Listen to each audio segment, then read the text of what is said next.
morning. Excellencies, ladies and gentlemen, I'm here with the mandate from the AICHR to represent ASEAN Intergovernmental Commission on Human Rights. The commissioners of AICHR would like to pass their best regards to you. We'd like to congratulate the Handa Center, East-West Center, as well as Human Rights Center and the British Embassy of Jakarta for completing and launching this policy study. I'm also humbled by the fact that my colleagues from the SOMTC, Excellency Trafela from Excellency Sok and Excellency Pancha from SOMTC is also here, and also colleagues from ACWC and Light Ministries, even from Indonesian Ministry of Foreign Ministers are here too, and Diplomatic Corps. I think it really shows that this topic is really have put us together. We continue to work together. More and more I realize that there's raised awareness on the importance of this non-traditional security issue to be handled together. So when Professor Cohen came to me, approached me after he learned what I do in AICHR and what I dream for AICHR to do in combating human trafficking, I was honestly was excited. My first thinking was, AICHR have a partner, not just to do a workshop, but to actually build a system that can improve how we combat trafficking in persons. At this stage in time, awareness is already raised. So our challenge actually could be much greater. The road is steep and quite rocky, I should say. Data is very critical. That's the reason why I support the work of Human Rights Center and the Handa Center, not only for knowing what kind of decisions should be made, but it also defines how we shape our contributions and target our activities, because it's quite impossible to imagine we do everything at once. We always have to talk to each other, coordinate with each other, and having that data is actually a very good start for us to deciding that we're on the right path. Data, unfortunately, is the lacunae in ASEAN cross-border cooperation. We don't look at the same data, and nationally the availability of data is not centralized either. This study, I should appreciate, gave us insights on what can be built, and that is a system of data sharing and how such activity can be useful for our regional effort to combat TIP. I'd like to highlight three aspects from the report. Number one is you mentioning a common understanding on human trafficking is important. And I couldn't agree more on that, because the diversity of groups involved in combating human trafficking is immense. All of us participating in this effort has distinct capabilities, needs, as well as resources. Me and my colleague here, Yuyong, we built a WhatsApp group that updates us every now and then on cases of human trafficking happening in the region. And we noticed that just based on that, we don't necessarily get a thorough information on what can we do. Some agencies collect mostly name of victims and injuries they suffer. The police friends, they can give us information on the suspects, but what's the connection between the two? And then modus operandi is not listed, because I'm curious what is this of the same kind of perpetrators or a different kind of perpetrators? Last but not least, the response of the government is also not recorded. We don't know whether this victim already received a lengthy treatments, assistance, or not. Yesterday, I think the past week, we noticed as well the growing number of victims who are actually real person going abroad with real passports, but unfortunately with falsified identity. So how can we trace, this kind of cases? Number two, I noticed Jesse highlighted the fact that data should be seen as asset. It should be seen as asset instead of burden. What I take as a practitioner is that we should see data collection not as it should be done continuously so that it becomes less of a burden because if we do it only on need basis, it becomes super hard. And number two, I think accessibility is key. At this stage, across the region, we do need to have personal contact before we can access that info. And that's, I think, the challenge for us. Hopefully, once we are connected at the regional level, this accessibility can be improved. The third point I'd like to highlight is interoperability. The report said that interoperability is the ability of the system to communicate with each other. So not just us, but a system itself can already inform each other and share data in a way that makes it accessible and understood. I highlighted that before we even go there, we have to have a connected team with a common agreement on what data should be shared.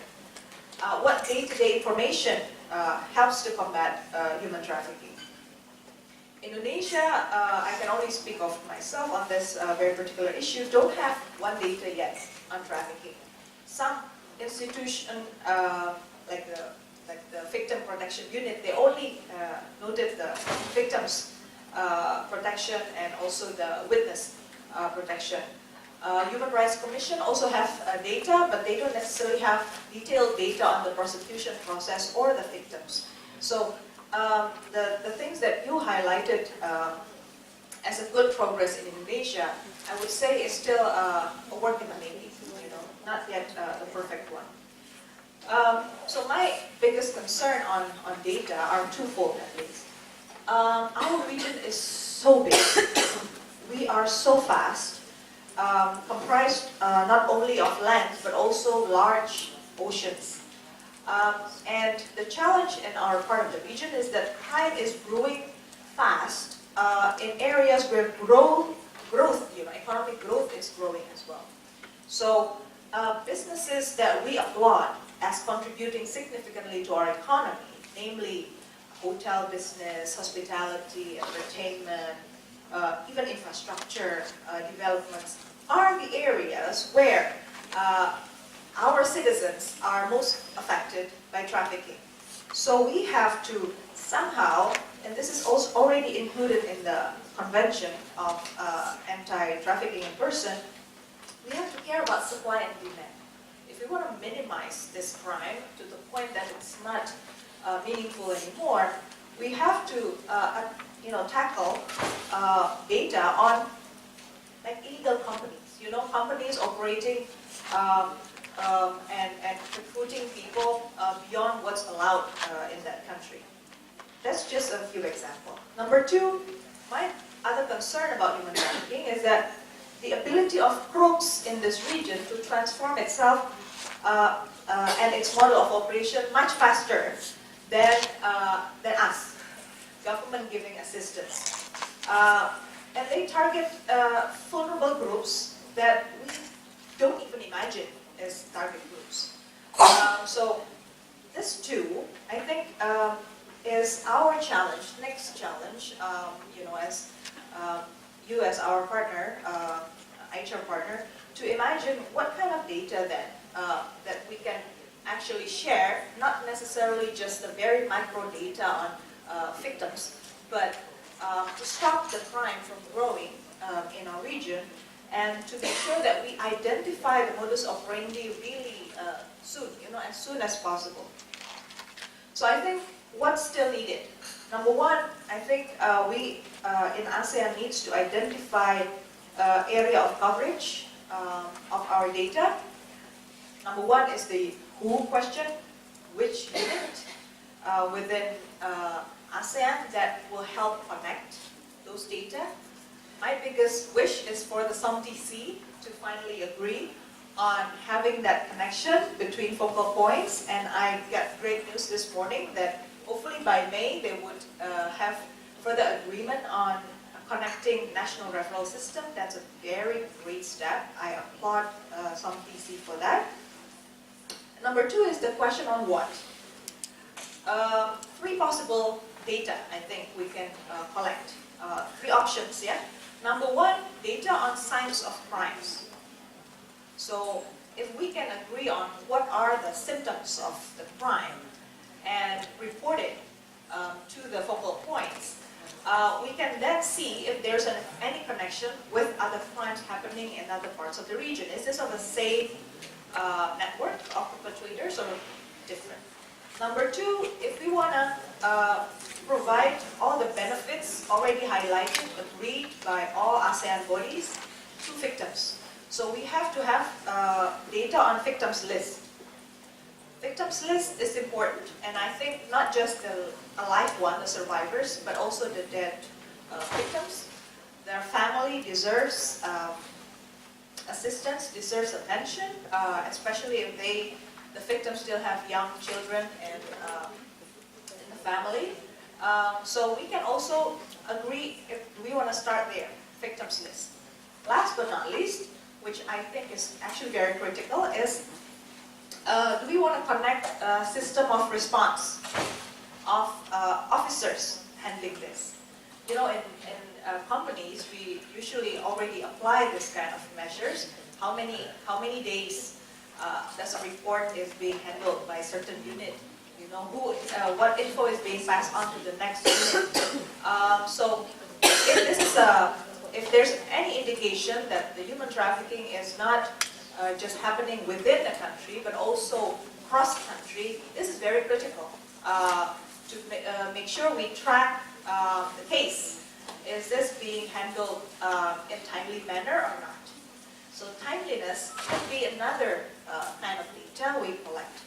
So those three are what I think is need immediate attention from AICHR. Three, after we collect it, then we have to agree how to exchange it and when. That I would encourage that we don't ponder nationally, but through SOMTC and AICHR as a partner, we can agree at the regional level. Last but not least, of course, any sustainability of this kind of efforts requires political commitments. Trust and care to produce and to maintain the way that Jesse mentioned is impossible to be maintained by non-state actors. It has to be through the commitments of governments. So the framework that ASEAN have through ACTIV, the ASEAN Convention Against Trafficking in Person, especially women and children, the Plan of Action of ACTIV, the BOHO, the IP work plan that SOMTC produced, are our instruments at this point that can be the framework of our activities. And AICHR hinges on that. We endorse the activities and plans of actions of SOMTC. We complement what SOMTC is doing, what SOM Education is doing, SOM Health, ACMW, ACWC, also our friends from CSOs and National Human Rights Mechanism. We support it. So I can share with you several of activities that AICHR plans to do. This year, there will be an activity organized by AICHR Vietnam on identifying strategies to prevent human trafficking at the community level. So we go to grassroots levels and ask the engagement of local civil societies as well as local governments on thinking about models of strategy. Hopefully this data, this information, we can also feed and provide to the SOMTC. This year, AICHR Indonesia will start up the work in collaboration with SOMTC Indonesia, hopefully with other partners as well, to start training for law enforcement officials, CSOs working on the line of duty. next year, hopefully, we can then check how things are operated on the ground. And we selected one area, just one area as a starting point to see how things are connected. Under Bohol PIP work plan, there is an activity with AICHR as a lead on building gender-sensitive, child-friendly, human rights-based handling of cases by frontline personnel of relevant agencies.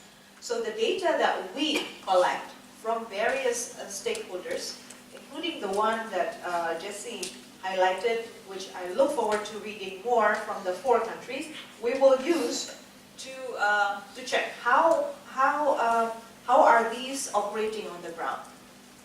So rest assured that AICHR is committed to this. It's in our priority programs, not only last year and the year after, but going forward, it's still in our agenda. So hopefully what you produce here at the Handa Center and HRC would be of much better support, yeah, for our activity.